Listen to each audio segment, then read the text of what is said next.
President Trump welcoming the mayor-elect of New York, Zoran Mamdani. President Trump stepping in to keep things from going off the rails. Are you affirming that you think President Trump is a fascist? I've spoken about... That's okay. You can just say okay. yes. Okay. Yeah. It's easier. It's easier than explaining it. I don't mind.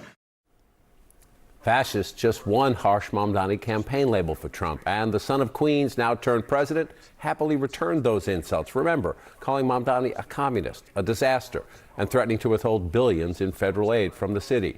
But this very, very different day included the president sounding as if he'd be happy to move back to soon-to-be Mamdani's New York.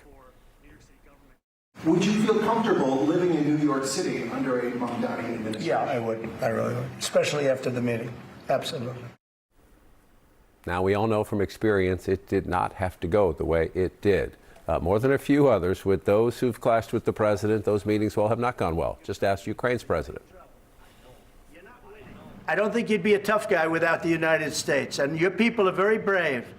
But you're either going to make a deal or we're out. Many thought this also might be a slugfest, especially given what each has already said about the other.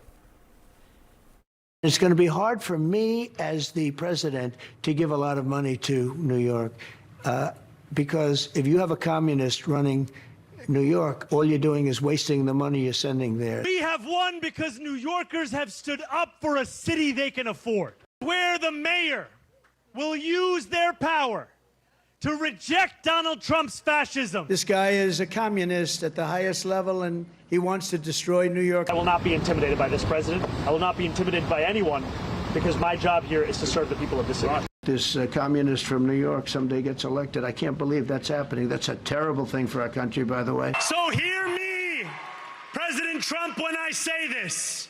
To get to any of us, you will have to get through all of us. Yeah, all that happened. In the end, though, for reasons we'll talk about with our very New York accented political panel tonight, the two men appear to have decided that, at least for now, it is better for their constituents and themselves to be seen as the kind of unlikely pair, maybe, that only a city like New York can produce. That said, some of the moments today were truly remarkable. We agree on a lot more than I would have thought. I am really looking forward to delivering for New Yorkers in partnership with the president on the affordability agenda. So we're going to work together. I've spoken about... That's okay. You can just say yes. Okay. All right. Okay. Yeah. It's easier. It's easier than explaining it. I don't mind. We're going to help him, but I really think he has a chance to do a great job. I'll be cheering for him. Didn't mention anything about America or... I think he is going to surprise some conservative people, actually, and some very liberal people. I think I met with a man who's a very rational person.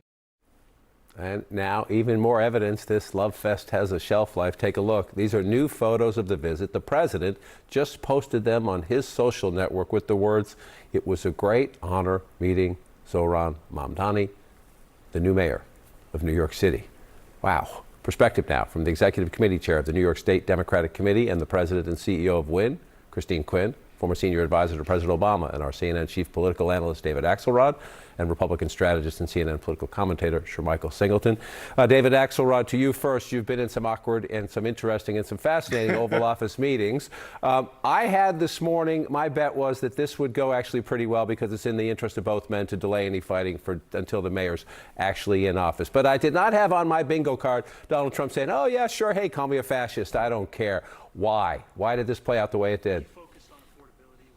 Well, first of all, did you have on your bingo card that the week would begin with him calling Marjorie Taylor Greene a traitor and would end with him embracing Zoran Mamdani? It's been there's a disruption in the quite force. A week. Yes, it's been quite a week. Look, I think you were right. I do think it was in both their interests. I think Mamdani made the right move by asking for the meeting, and then he made another good move by showing up and really searching for areas of agreement on which they could work together. He can be a very charming guy. The New Yorkers discovered that, and I think he brought that with him. But he also, I thought brilliantly, for example, focusing on dealing with overburdensome housing regulations in New York so that you could build housing more quickly. That was going to be an idea that Donald Trump would embrace, saying, yeah, we do want to get violent people out of our city, and there are 170 laws that on which we can work together with you on these immigration issues, but we don't want innocent people being harassed. He came with a strategy, and he understood Trump's psychology, and the combination of deference and understanding that psychology produced the result you saw. So, Christine, how do you build on it is the challenge for the new mayor. He needs help from the governor and the legislature, the assembly here in New York, but he also does need help from the president. The president had said if Mamdani wanted to withhold billions to build the tunnel, for example, a tunnel New York needs. How do you take all these good words, the tapping, the backslapping, and what would your strategy be, what your advice to the mayor-elect be to say, now turn it into substance, turn it into money, turn it into support and cooperation, not fighting? Well, look, he needs to continue to reach out to President Trump. President Trump likes when people call him for advice. He likes to get phone calls from people. He needs to use him as a sounding board, someone he seems to be getting advice from. And look, I'm not at all surprised that this meeting went well at all.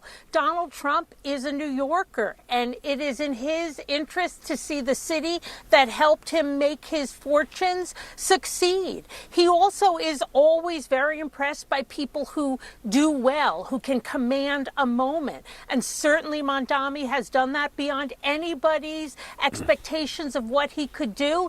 He's a political outsider. Trump was a political outsider. I think he has a lot of respect for that. And I think today's meeting was handled by both of them brilliantly, and it really creates a foundation where the mayor-elect can go back to the president and say, hey, when we talked about housing, I need this. When we talked about the price of groceries, I need this. When we talked about X, I need Y. And I think Mamdani, who is amazingly charming, is going to be smart and strategic and continue to call on the president. Well, wow for the city of New York and its challenges if they can actually have a productive relationship. But sure, Michael, we're watching those pictures and listening to the president's words, and then he adds more tonight on Truth Social about rational guy, liked it, happy to meet him, proud to meet him. What happened to the Republican strategy of this guy is a socialist, the entire Democratic Party is socialist, don't vote for the socialists in 2026? Did Donald Trump just blow that up?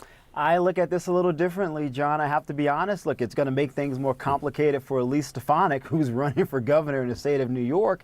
But what I think strategically the president has just done, he just disrupted, I would argue, Democrats' overall messaging strategy next year on affordability and the price and the cost of living. I think the president can make the case that Republicans can work with progressive Democrats, who, by the way, don't typically get along with their sort of Democratic establishment friends, and say, hey, if they can't work with you, Republicans will where we can on affordability. Let's cut that red tape. Let's decrease the level of restrictions in New York to make housing more accessible. And by the way, let's also employ more native New Yorkers, young men, to build those houses. So the strategy doesn't go away. The strategy changes, John, in that 2.5 weeks ago, we got our butts kicked by Democrats at the local level. We lost 2 states. Mamdani got elected.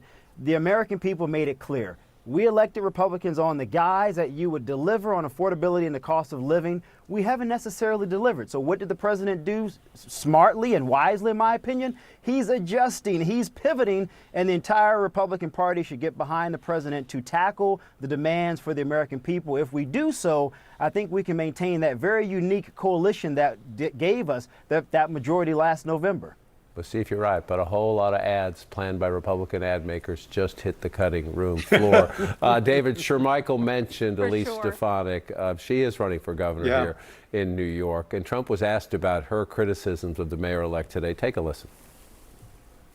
Mr. President, Republican Elise Stefanik has campaigned multiple times by calling Zoran Mamdani a jihadist. Do you think you're standing next to a jihadist right now in the Oval Office? No, I don't, but she's out there campaigning, and you know, you say things sometimes in a campaign. Isn't that sort of She's a very capable person, but you really have to ask her about that. But I don't particularly. I think I met with a man who's a very rational person. Stefanik responding tonight, David, on social media, in part saying we'll have to agree to disagree on this one, and again calling the mayor-elect a jihadist. Again, did the president of the United States just pull the rug out from under her? Yeah, no, I think it makes it more complicated for sure, and especially if this relationship continues. But I love the observation that, you say things when you're campaigning. Boy, do you ever. You look Yeah, at these you do. two guys. I remember, you remember Mario Cuomo used to say you campaign in poetry and govern in prose, but really these days, apparently you campaign in battery and govern in prose.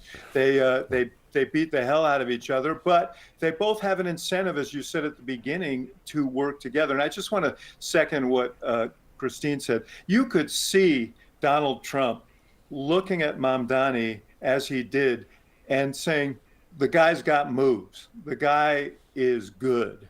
And, he's always been sort of the producer in chief, not just the commander in chief. He is the casting director, and he always comments on how people do on TV and how people perform. Well, Mamdani's a good performer. And as Christine said, another guy who came from the outside and humbled the establishment.